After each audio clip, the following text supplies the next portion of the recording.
జిల్లా పార్టీ అధ్యక్షుడు కాకాని గోవర్ధన్ రెడ్డి గారు, నెల్లూరు రూరల్ నియోజకవర్గ వైఎస్ఆర్ కాంగ్రెస్ పార్టీ ఇన్ఛార్జ్ మా అన్న Anam Vijay Kumar Reddy garu, Nellore city YSR Congress party incharge Parvathareddy Chandrasekhar Reddy garu విమర్శలు చేయడం జరిగింది. దానిలో మా కాకాని గోవర్ధన్ రెడ్డి గారు ఒక అడుగు ముందుకేసి ఈ మార్పులు చేర్పులు, ఈ మతలబులు, ఈ జీవితంలో కోటమిరెడ్డి శ్రీధర్రెడ్డి బిట్ట అని కూడా ఇచ్చారు.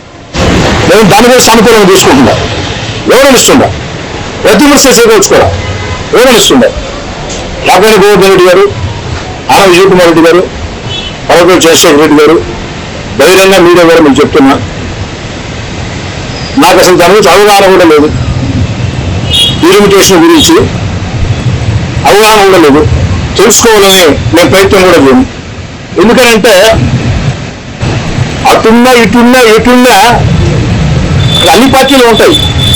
తెలుగుదేశం ఉంటుంది, వైసీపీ ఉంటుంది, అన్ని పార్టీలు ఉంటాయి, న్యూట్రల్ ఉంటాయి.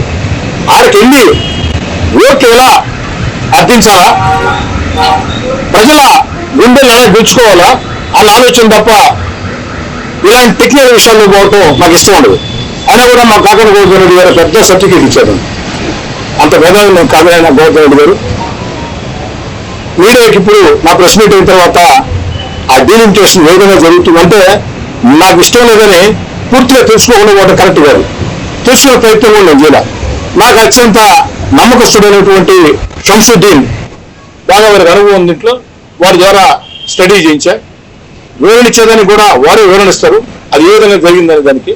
అయితే నేనేమంటానంటే కాకాని గోవర్ధన్ రెడ్డి గారిని, మిగతా వైసీపీ నేతలందరినీ మీరు ఆహ్వానిస్తే, లేదా మీడియా ద్వారా మీరు ఓకే అంటే, మీరు ఆహ్వానించినా పర్వాలా, లేదా మీడియా ద్వారా మీరు ఓకే అంటే అధికారులు మొత్తం తీసుకుని ఓ శాసనసభ్యుడిగా నేనే, కోటారెడ్డి శ్రీధర్రెడ్డిగా నేనే మీ ఇంటికి వస్తా, లేదు మీ జిల్లా కార్యాలయం రమ్మంటే కార్యాలయం వస్తా, నాకేం భేషజాలు లేదు, నీతో ఏందో మేము మాట్లాడేది అని మీరు అనుకుంటే అధికారులు మొత్తం కూడా మీకు వివరణిస్తారు.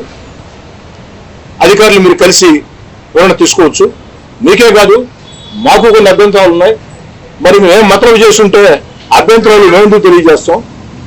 ఆ అభ్యంతరాల మీద ఏదైతే చర్యలు తీసుకోమని కమిషనర్ కూడా స్పష్టంగా చెప్పడం జరిగింది.